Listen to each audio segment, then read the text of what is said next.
हजरत मालिक बिन दीनार दमशक में जामिया मस्जिद जो हजरत अमीर माविया ठाराई ही उन मस्जिद के वडी प्रॉपर्टी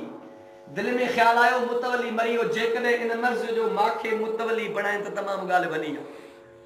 सजो साल इबादत में वेठो ये जमात दे से वडो आ पैदा वडो इबादत गुजारा गाल समझो था ना बा सजो साल इबादत कई पर कुछ कोन थियो फरमाया तो एकड़ो मर्तबा दिल में ख्याल आयो मालिक बिन दीनार सजो साल अल्लाह जी इबादत कई थी लालच में एकड़ो मर्तबा रब के उनी नियत सा पुकार द सही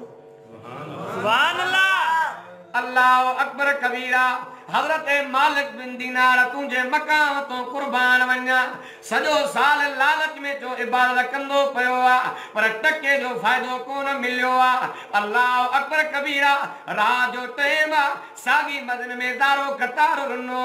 अल्लाह मुके माफी मिले अज बगैर लालच रब तो के तो संभाया रात जो रोई करे तौबा कई दई सुबह जो टाइम उनी सागी मस्जिद जी जमात गरजी आई जैसे मस्जिद जो निजाम तवाजे हवाले सुभान अल्लाह करे चोंदो पियो वाह मुझा रब तुझी मेहरबानी सजो साल अल्लाह मां लालच में इबादत कया पर कोई भी मां के मस्जिद जो निजाम जन जेला तैयार न हो अल्लाह हिकड़ी रात सती नियत सा तो के संभारियो अल्लाह मस्जिद जो निजाम मुझे हवाले थियो सुभान अल्लाह सती नियत रब के पुकारे तरफ जा अल्लाह अकबर कबीरा पाक नबी इमाम लंबिया तुझे मकाम ता कुर्बान वन्या अल्लाह पाक हजरत आदम जो तज़करो मोहम्मद अरबी के जानायो पाक नबी इमाम लंबिया तुझे मकाम ता कुर्बान वन्या सारे मखलूकात मा अल्लाह इंसान के चूंडियो वरी इंसानन मा अल्लाह नबियन के चूंडियो नबियन मा अल्लाह मोहम्मद के चूंडियो सुभान अल्लाह मुंड में गाल कई जे अबे अम्मा के नाराज कयो बड़े हजार मर्तबा कुरान जी तिलावत करे जिक्र अज़कार करे तस्बीह जो टड़को पर कोई फायदो न थीनो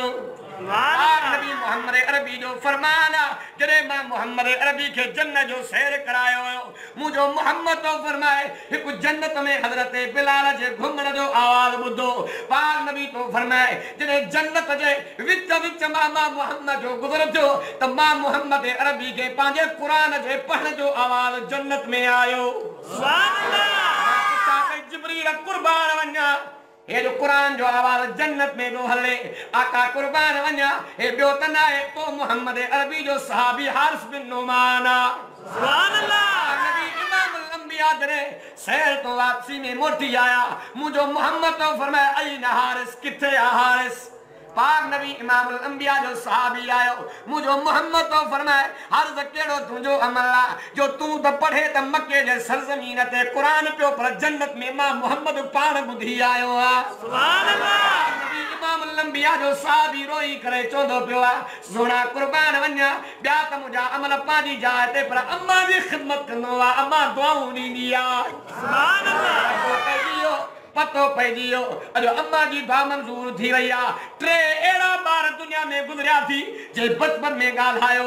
जरे हजरत यूसुफ नबी ते तहमत लगी त बच्चे बंधन में गालायो हजरत ईसा हजरत बीबी मरम ते तहमत लगी हजरत ईसा बंधन में गालायो हजरत जुनैद रहमतुल्लाह अलैह ते जिन्ना जी फतवा लगी त बच्चे बंधन में गालायो सुभान अल्लाह हजरत जुनैद जेको अल्लाह वारो थी गुजरियो अल्लाह अकबर कबीरा मानू कड़ जी पिया असांजे इलाके जो बुजुर्ग असांजे इलाके जो अल्लाह वारो हिकड़ी माई जेका चवंदी पई आए भी कुंवारी शादी भी कोन कई नहीं उनके ॿार ॼमी पियो तुंहिंजे मथां तहमत लॻाईंदी पई हज़रत जुनैद तो फरमाए मां त अहिड़ो कमु कयो ई न आहे पुछो था ॿधण वारे ॿार खां जेकॾहिं मां जुनैद जे लाइ ॿुधाए थो जीअं तव्हांखे वणे जे ॿार सच ॻाल्हाए त मां बरी सुभान अल्लाह हजरत जुनैद रहमतुल्लाह अलैह जने मथो आया हजरत जुनैद जी पाक दामनी थो बयान करे हजरत जुनैद पाण चोंदो पियो मुजी बी त गलती ना है मां रब जी नमाज पियो पढ़ा ओडो फर्ज नमाज में मसरूफ एडो अम्मा दी पुकारे वरी मां अम्मा के जवाब को ॾिनो चार मर्तबा अम्मा सद कयो मां रब दे नमाज में आया हजरत जुनैद तो फरमाए बाद में जने मां नमाज खो वांदो थी करे अम्मा दे वने अम्मा चो था अल्लाह कंदो त दुनिया में जलील थी ने ही अम्मा जी बददुआ अबे अम्मा जे बदुआ को बच जा पाक नबी इमामुल अंबिया जो फरमाना जेकर चाहे तो जन्नत जे विच विच में बंगलो मिले त अबे कुराड़े जो अदब कजा सुभान अल्लाह नबी इमामुल अंबिया टे मर्तबा इमामुल अंबिया पाजे नबूवत वाली चादर मुबारक कदम में विसाइया हिकड़ो मर्तबा हजरत अम्मा हलीमा जे कदमन में पाक नबी इमामुल अंबिया चादर विसाइया ए बे नंबर ते पाक नबी इमामुल अंबिया पाजी भेड़ बीबी सीमा जे कदमन में विसाइया सुभान अल्लाह नंबर ते पाक नबी इमामुल अंबिया जो सहाबिया आए त कुराड़ो सहाबी पर इमामुल अंबिया रे जने आयो पुटु दा खणी आयो आ त इमामुल अंबिया उनी जे कदमन में भी पाजे नबूवत वाली चादर विसाइया सुभान अल्लाह सब अल्लाह पाक इंसानियत के हर मखलूक का बुलंद रखियो आ हाने मां अवा का पुछां दो हिकड़े पासे रो हजरत जिब्रील अमीन 1000 मर्तबा रकाता नमाज तो पढ़े पर इंसान बरकाता नमाज नफिल तो पढ़े मौला असरफ अली कांधली रहमतुल्लाह अलैह किताब में लिखियो आ त जेतरो मकाम इबादत जो सवाब इंसान के मिलंदो जिब्रील के न मिलंदो सुभान अल्लाह जिब्रील के न मिलंदो चाजे करे हजरत जिब्रील ज़माने को वांदो आ ज़माने को आजो आ न ज़मानो आ पर इयो इंसान आ जमीन भी गीची में आ डूटी भी गीची में आ बार भी गीची में कसी पक्की शादी गमी गीची में आ पर पो भी इन गल के पटे रखी रब सा मैदान पे मलाए कमाल वा त इनी इंसान जो आ सुभान अल्लाह इनी इंसान जो आ अल्लाह अकबर कबीरा दुनिया में पूरी तक कोन थींदी अल्लाह जो नबी हजरत मूसा पैगंबर जरे तूर सीना ते वींदो पयो आ एकड़ो उम्मती मिलियो आ मूसा नबी काडे तो वने जे वना तो रब सा कलाम करण जे ला जे एकड़ो मुजो अल्लाह जे केड़ो अल्लाह जे मुजे तरफा रब के अर्ज कजा अल्लाह एतरो दे जो दुनिया में के जो मोहताज न थिया सुभान अल्लाह हजरत मूसा पैगंबर अल्लाह अकबर कबीरा जने तूर सीना ते अल्लाह सा कलाम तो करे अल्लाह पाक के अर्ज के मुजा सुना अल्लाह मुजो उम्मती आ तू जो बानो आ अल्लाह ए अर्ज कणी आयो आ रब फरमा मुजा मूसा थोरो जा से घणो सुभान अल्लाह पैगंबर फरमाए तो दिल में ख्याल आयो वठी डांस त हिक मनो वडेरो हजरत मूसा पैगंबर जने मोटी आया पतो पयो त फलाणे दी ते फलाणे सान में दुनिया मुई हलियो यो हजरत मूसा पैगंबर सोच दे आलम में आ बियो मर्तबा मोटी आयो अल्लाह पाक के अर्ज के मुजा सुना अल्लाह मां त चयो हो मां त अर्ज क्यों मुजा अल्लाह रब पाक फरमाए मुजा मूसा मां रब पुछो मां थोरो ॾियां से या घणो तू चयो त घणो दे अल्लाह पाक फरमायो ए मुजा सुना मूसा दुनिया में केतरो भी ॾियारा चवे आ घटा तू मां रब जो नबिया दादलो पैगंबरा मां तुजी दुआ मंजूर करे मां अल्लाह जन्नत जे मारिन जो वारिस बनायो थमाल सुभान अल्लाह दुनिया में पूरी थियण वाली नाए अल्लाह अकबर कबीरा सारा इंसान मकाम वाला पूरे मखलूकात में इंसानियत जो मकाम मथे आ पर अल्लाह पाक पूरे इंसानियत में सवाल को नबियन के चूंडियो आ वरी सवाल के नबियन में अल्लाह 313 नबियन के चूंडियो आ वरी 313 नबियन में अल्लाह 10 नबियन के चूंडियो आ वरी 10 नबियन में अल्लाह 4 नबियन के चूंडियो आ वरी 4 नबियन में अल्लाह पाक नबी इमामुल अंबिया मोहम्मद मुस्तफा के चूंडियो आ सुभान अल्लाह अकबर कबीरा एकड़ी यहूदियानिया पाक नबी इमामुल अंबिया जो फरमाना तवा के दुश्मन भी दावत सिक सा दे त कबूल कयो सुभान अल्लाह सा को चाचे को कावड़ो बैठो आ को मामे को कावड़ो बैठो आ को पाड़े वाल को कावड़ो बैठो आ एकड़ी यहूदियानिया पाक नबी इमामुल अंबिया दे अर्ज खणी आई सोना कुर्बान वन्या मां अमा जी दावत पई करण चाया सा इरादो आ मुजो मोहम्मद तो फरमाए तुजी दुआ तुझो यो अर्ज मां मोहम्मद के कबूला पाक नबी इमामुल अंबिया आया पर कुरानी के दिल में बेईमानी आ अल्लाह अकबर कबीरा जेको खादो तैयारो खणी आई जहर मिलाए आईया पाक नबी इमामुल अंबिया तुझे मकाम तो कुर्बान वन्या जितने इते अल्लाह पाक गालाया त रब कादर हो जिब्रील के मोकलिया पर अल्लाह पाक कादर हो पर अल्लाह पाक ते मोहम्मद के मकाम के जाहिर कयो आ सुभान अल्लाह जेको रदल पकल गोश्त आते तो या मोहम्मद सुभान अल्लाह गालाए मोहम्मद अरबीला के तो या मोहम्मद ला ताकुल अन मसमूम सुभान अल्लाह वन्या मा त जहर सा भरे लाया मा के न खाए जाए पाक नबी इमाम अल अंबिया तुझे मकान तो कुर्बान वन्या अल्लाह फरमाए मुझे सुना घबराए ना जेको तू लुकमो खाई हुआ तुझे पैर मुबारक जे खबी खुड़ी में अल्लाह मा रख रहा है जरे कयामत जे दिहाड़े उताई नो माए हाफिज़न जो सरदार आलमन जो सरदार तालिबन जो सरदार कायनात जो सरदार पर शहीदन जो भी सरदार बनाई नो माए सुभान अल्लाह नबी इमाम अल अंबिया अल्लाह अकबर कबीरा इमाम अल अंबिया अपे जो अदब सिखायो आ इमाम अल अंबिया न्याणिन जो तो एहतराम सिखायो आ सुभान अल्लाह अल्लाह पाक नबी मोहम्मद अरबी जो अल्लाह पाक हर लम्हो महफूज कयो आ तवा सा सुबह जी नमाज पढ़ी करे नींदा दे चाहे जो को पढ़ियो दे वरी दुनिया जा चक्कर पिया लगंदा पाक नबी इमाम अल अंबिया ज़ोहर नमाज खां पढ़ी करे सा कंदा हा असर नमाज पढ़ी करे सा कंदा हा मगरिब खां बाद सा कंदा हा इशा खां बाद सा कंदा अच मां तो बुधाया सुभान अल्लाह नबी इमाम अल अंबिया जदे फजर दी नमाज पढ़ी करे इमाम अल अंबिया जदे इसरा को फारिग थींदा त सहाबा को हाल हवाल वठंदा सुभान अल्लाह अकबर कबीरा अमा एतरे कदर पढ़ियो आ असर नमाज पढ़ी करे इमाम अल अंबिया पांजे ज़ालिम दे इंदा हा सुभान अल्लाह सदो दी रुली रुली मोटी नाले पर पांजे ज़ालिम ते पबी कवड़ा नाले पाक नबी इमाम अल अंबिया जो हर लम्हो अल्लाह महफूज कयो आ मोहम्मद अरबी जे घोड़न जा नाला महफूज मोहम्मद जे तलवारन जा नाला महफूज मोहम्मद जे बकरिन जा नाला महफूज अल्लाह अकबर कबीरा अजवा नबी जी बकरिया सकिया नबी जी बकरिया जकिया नबी जी बकरिया तुराब मोहम्मद जी बकरिया सुभान अल्लाह नबी इमाम अल अंबिया जो हर लम्हो अल्लाह महफूज कयो आ इमाम अल अंबिया तुझे मकाम तो कुर्बान वन्या तुझे इज्जत तो कुर्बान तुझे अजमत तो कुर्बान तुझे सिफत तो कुर्बान मोहम्मद जो शान मथे आ मोहम्मद जो उन्वान मथे आ मोहम्मद जो कुरान भी जो मथे आ सुभान अल्लाह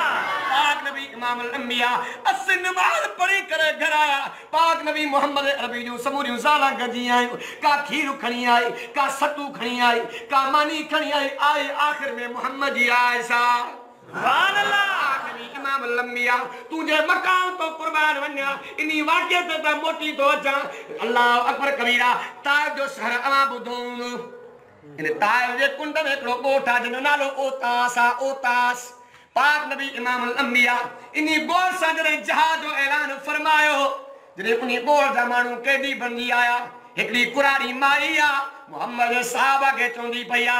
तव्हां के पतो ही ना है तव्हां मोहम्मद को वनी पुछो त मां केर आहियां सुभान अल्लाह पाण गिरफ्तार करणो कोन ॾींदी मां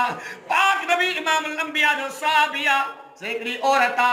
सही पाण के चवंदी पई आ मां तव्हां जे मोहम्मद के सुञाणा थी मुंहिंजो मोहम्मद तो फरमाए उन्हीं को नालो तो पुछी अचो अल्लाह अकबर कबीरा पाक नबी इमाम अल अंबिया जो सहाबिया अल्लाह अकबर कबीरा चोंदो पियो तू जो नालो साए असा जो मोहम्मद पुछा कंदो पियो जे मुजो नालो आए बीबी सीमा सुभान अल्लाह बीबी सीमा जेका हजरत अम्मा हलीमा जी न्याणी आ चोंदी पया ए मोहम्मद ते कलमो पढ़ण वालो जे अम्मा जो खीर मोहम्मद पीतो आ उनी मां जो खीर मां पीतो आ सुभान अल्लाह पाक नबी इमाम अल अंबिया ले जने हजरत अम्मा सीमा इंदी पया मुझे मोहम्मद अरबी दे अख में लुढ़क वही आया इमाम अल अंबिया पाजे नबूवत वाली चादर मुबारक कदमन में विसाई आ सुभान अल्लाह के बीबी सीमा चोंदी पया सोना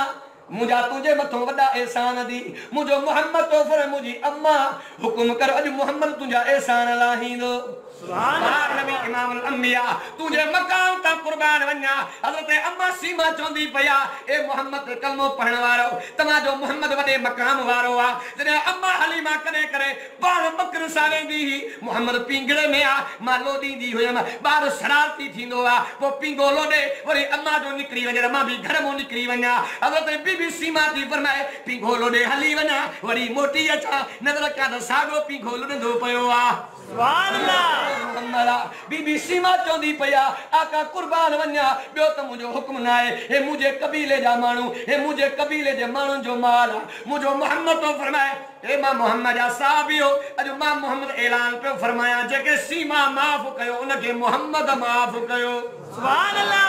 मुझो मोहम्मद तो फरमाए सीमा हाने बचपन जो जमानो मां मोहम्मद अरबी जे सहाबा के मां मोहम्मद जो बुधा दादा तो सुभान अल्लाह नबी इमाम अल अंबिया दी भेण हजरत अम्मा सीमा दी फरमाए करे करे जरे बकर सा मोहम्मद अरबी वडा था गडो हलना हा हजरत बीबी सीमा दी फरमाए पाक नबी इमामुल अंबिया जी भेण बीबी सीमा थी फरमाए करे करे जने देर सा निकलंदा हारे वो बकरियों चंदियों कोन हो सरे मोहम्मद अरबी जे चेहरे दे तकीनियो हजरत बीबी सीमा थी फरमाए मां लकुन हणदी मां त बकरी सोन दी जरन मुजो मोहम्मद तो फरमाए भेण तो के पतो ही ना है मोहम्मद जो बचपन जो जमानो आ मोहम्मद अरबी जो बकरियों भी दीदार कंदियो त ढाप जी वीनियो सुभान अल्लाह हजरत अम्मा सीमा थी फरमाए करे करे जने जंग में गुजर थींदो वण घाटा तो वणन जूं टामियूं भी निकरी करे हेठ निबड़ी करे मोहम्मद के सलाम कंदियूं सुभान अल्लाह नबी इमामुल अंबिया तुझे मकाम ता कुर्बान वन्या अल्लाह अकबर कबीरा जे तमा सा पाजे अब्बे के 100 दे एहसान जताईना पघार मा 1000 कोई दे पाजे अब्बे दे मथा एहसान जताईंदा मुजो मोहम्मद जो सहाबिया दा खणी आयो जिसे मुजो अब्बो कुराड़ो आ जेको पैसो पे कमाया था हराम कई वेठो आ खपाई वेठो आ पाक नबी इमामुल अंबिया ने वो कुराड़ो इंदो पयो आ ज़ारो कतार रोए दो के पुछन वाले तो सादे करे रोंदो पयो आ जे मुजी दा मोहम्मद रे पोतिया अल्लाह रहम करे जे मोहम्मद अरबी जैसा मो दुहारी तुम त कुछ कोन बचनो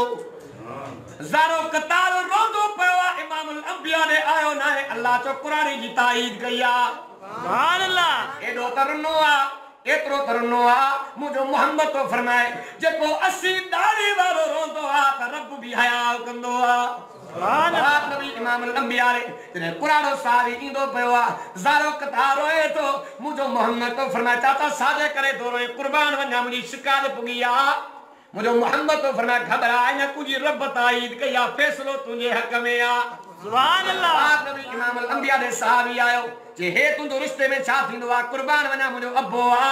मुजो मोहम्मद तो फरमाए अंत व माल कलिया बी का जेका तुजी मिल्कत आ तुजी कोने तुझे पीउ जी आ